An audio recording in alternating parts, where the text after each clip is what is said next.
आज पनवेल येथे होत असलेल्या स्वाभिमान सभेला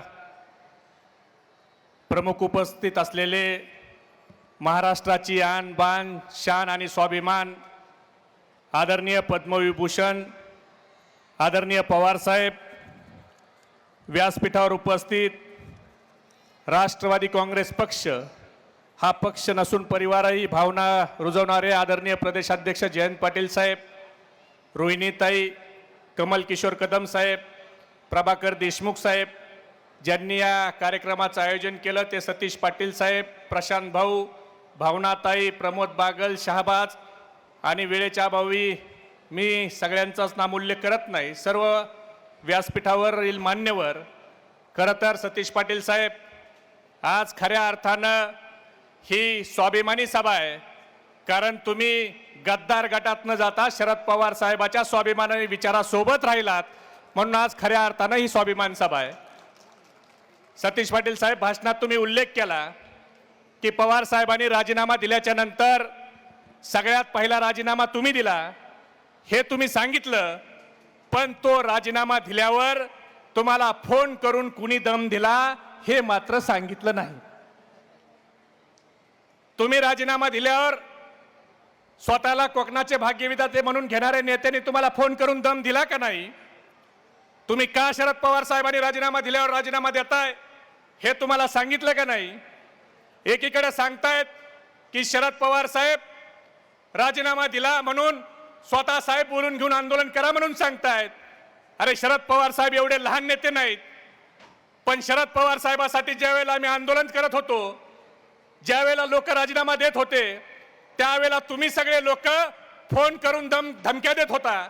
सतीश पाटलांना दम दिला. भावनाताई घाणेकरी तो उपस्थित आहेत. भावनाताई घाणेकरांना कुणी धमकी दिली? भावनाताई या ठिकाणी उपस्थित आहेत. भावनाताईला दम दिला. मला फोन करून दम दिला की तुम्ही काय आंदोलन करताय. या ठिकाणी आपल्या सर्वांचे लाडके खासदार अमोल कोल्हे साहेब यांचं आगमन झालंय. जोरदार टाळ्याच्या गजरात आपण आदरणीय कोल्हे साहेबांचं स्वागत करावं. खरं तर आदरणीय पवार साहेबांच्या राजीनाम्याच्या नंतर एकीकडे सांगायचं की पवार साहेबांनी आंदोलन करायला सांगितलं आणि दुसरीकडे कार्यकर्त्यांना दम द्यायचा, ही दुटप्पी भूमिका घेतली. तुमच्याकडे 30 तारखेला सुरेश भाऊ टोकरे एक शिबिर झालं कर्जतला. ते शिबिर हे मंथन शिबिर नव्हतं, तर खोटं बोलायचं प्रशिक्षण देणारं शिबिर होतं, रडारड शिबिर होतं. आणि तिथं या भागातले नेते जे स्वतः स्वयंघोषित सध्या प्रदेशाध्यक्ष आहेत, त्यांचं नाव काय?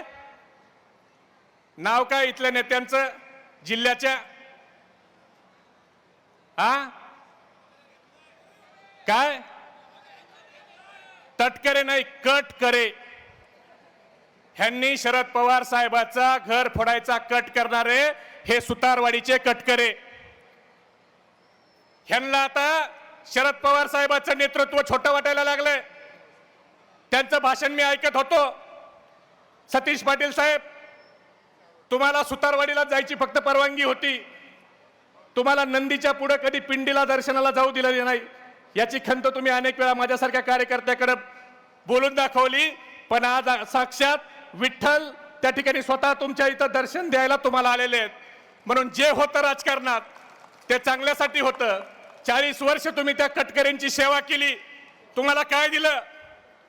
तुम्ही स्वतःच्या हिमतीवर नगरसेवक झाला. त्यांनी जे द्यायचं ते स्वतःच्या कुटुंबात पदं घेतली.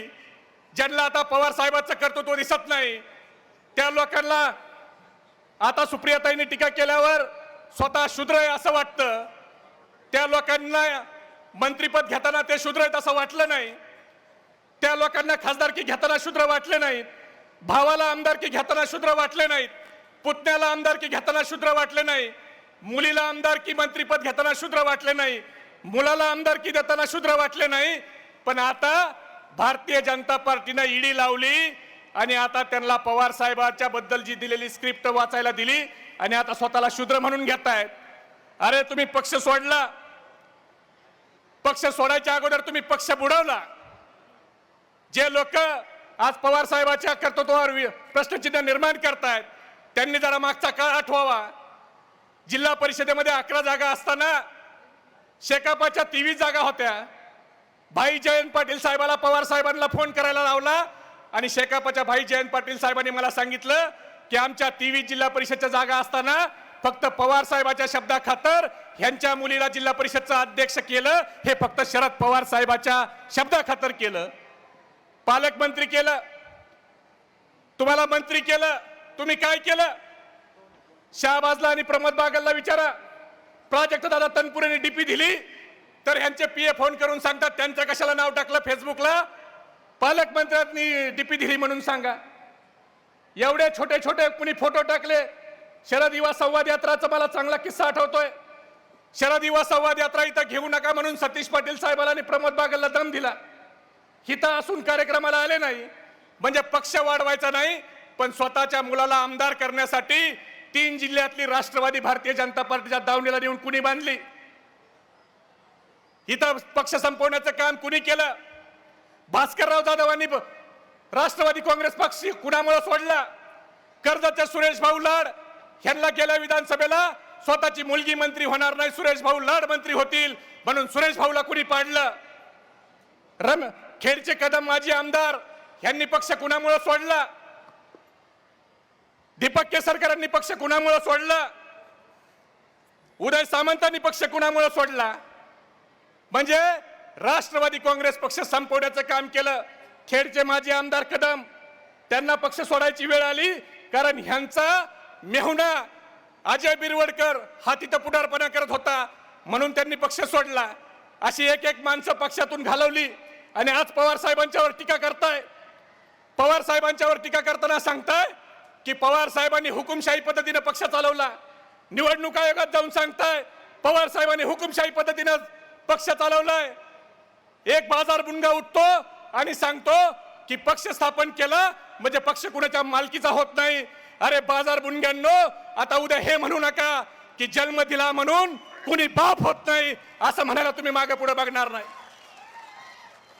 ज्या शरद पवार साहेबांनी तुम्हाला सगळं दिलं त्यांच्यावर आज तुम्ही बोलताय, खोटे नाते आरोप करताय. कोल्हे साहेब, शर्म भी इनसे शर्मसार हो गई, शर्म भी इनसे शर्मसार हो गई, झूठ बोलने की इनकी आदत बेशुमार हो गई. अरे पवार साहेबांच्यावर आरोप करताय. काय सांगितलं भाषणात की 1999 ला बबनराव पाचपुतेला प्रदेशाध्यक्ष दादांनी करायला सांगितलं, पिछाड्यांना प्रदेशाध्यक्ष दादांनी करायला सांगितलं, आर राबांना प्रदेशाध्यक्ष दादांनी करायला सांगितलं. अरे मग शरद पवार साहेबांनी काय केलं?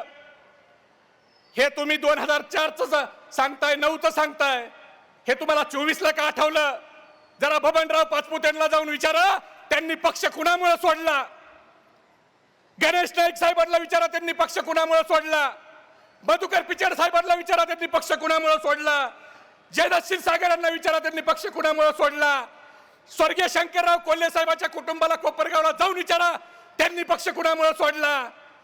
जे जे शरद पवार साहेबांना मानणारे लोक होते त्यांना ठरवून त्रास देण्याचं काम तुम्ही केलं. अरे स्वर्गीय आराराबांना तुम्ही काय बोलला हे मी सांगत नाही. मीरा बोंडगावकर IAS अधिकारी त्यांनी जे पुस्तक लिहिलं त्या पुस्तकामध्ये सांगितलं की ज्या वेळेला पुण्याची जागा हडप करायची होती आणि ती जागा हडप करायला त्यांनी नकार दिला, त्यावेळेचे तत्कालीन गृहमंत्री आर राबा यांच्या विरोधात त्यावेळेच्या पालकमंत्र्यांनी जे शब्द वापरले ते मी शब्द सांगू शकत नाही. आणि तुम्ही काय सांगताय संधी दिली? ह्या सगळ्या लोकांना संधी देण्याचं काम हे महाराष्ट्राला नाही देशाला माहित आहे, त्या आदरणीय शरद पवार साहेबांनी केलं. तुम्ही काय केलं? ज्या लोकांनी शरद पवार साहेबांवर प्रेम केलं ते लोक पक्षातून घालवण्याचं काम केलं. आज जयंत पाटील साहेब इथं बसलेत, त्यांना काय त्रास झाला असेल ते त्यांना माहिती आहे. स्वर्गीय आबांना काय त्रास झाला ते आबांना माहिती आहे. अरे भुजबळ साहेब आणि प्रफुल्ल पटेल हे तुमच्याबद्दल काय बोलायचे? आज फक्त जे हम आपके है कोण म्हणणारी लोक हम साथ साथ आले, हे फक्त ईडीची जादू आहे मित्रांनो, ईडीची. आणि आज ईडीमुळे हे पवार साहेबांच्यावर त्या ठिकाणी बोलतायत. पण बोलताना यांनी भान ठेवलं पाहिजे. प्रशांत भाऊ पाटील इथं साक्षीदार आहेत. प्रशांत भाऊ तुम्ही इथं साक्षीदार आहेत. तुम्हाला सांगितलं का नाही या दादांनी की तुम्ही काम घेऊन गेला गृहमंत्र्यांच्याकडचं आणि तुम्हाला सांगितलं की तू शरद पवार साहेबाचा माणूस, दिलीप वळसे पाटील शरद पवार साहेबाचा माणूस, मग तू तिकडे जा, तू माझ्याकडे कशाला आला? अशा पद्धतीने तुम्ही वागणुकी दिल्या आणि आज तुम्ही शरद पवार साहेबांवर आरोप करताय. हे महाराष्ट्रातली जनता खपून घेणार नाही. खरं तर आम्हाला हे सगळ्या गोष्टी बोलायच्या नाहीत, पण तुम्ही शरद पवार साहेबांवर बोलून हे आमच्यावर बोलण्याची वेळ आणताय. जर शरद पवार साहेबाला इथून पुढे तुम्ही बोलला तर तुमचे एक अंड पिल्ल काढायचे बाहेर काम हे राष्ट्रवादी युवक काँग्रेस नक्की केल्याशिवाय राहणार नाही. आम्ही काही सहन करू, पण शरद पवार साहेबांवरची टीका आम्ही सहन करणार नाही. शेवटी जाता जाता एवढंच सांगतो, तुम्ही कुणाच्या नादी लागला हे लक्षात ठेवा. या देशात आणि महाराष्ट्रात कुणाचा नाद करायचा, पण शरद पवार साहेबाचा नाद करायचा नाही, हे तुमचे वाक्य तुम्ही विसरू नका. वक्त से पहले कई हादसों से लड़ा हूं मैं, वक्त से पहले कई हादसों से लड़ा हूं मैं. लोग कहते हैं मेरे उम्र से बड़ा हूं मैं, लोग कहते हैं मेरी उम्र से बड़ा हूं मैं. तेरे हर एक वार पर पलटवार हूं मैं, तेरे हर एक वार पर पलटवार हूं मैं. यूं ही नहीं कहलाता शरद पवार हूं मैं, शरद पवार हूं मैं. म्हणून आपल्याला सगळ्यांना ज्यांनी ज्यांनी पवार साहेबांना फसवलं त्यांची जागा आपल्याला दाखवायची आहे. दाखवायची आहे का?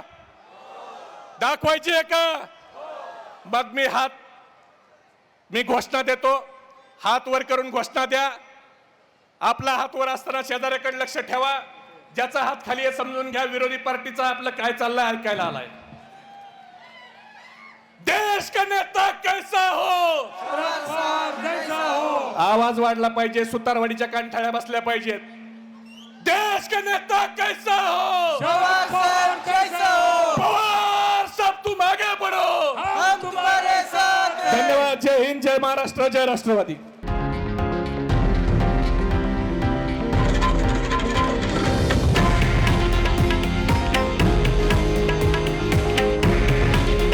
हे आहे देशातील नंबर 1 न्यूज नेटवर्क आणि आपण पाहत आहात TV9 मराठी.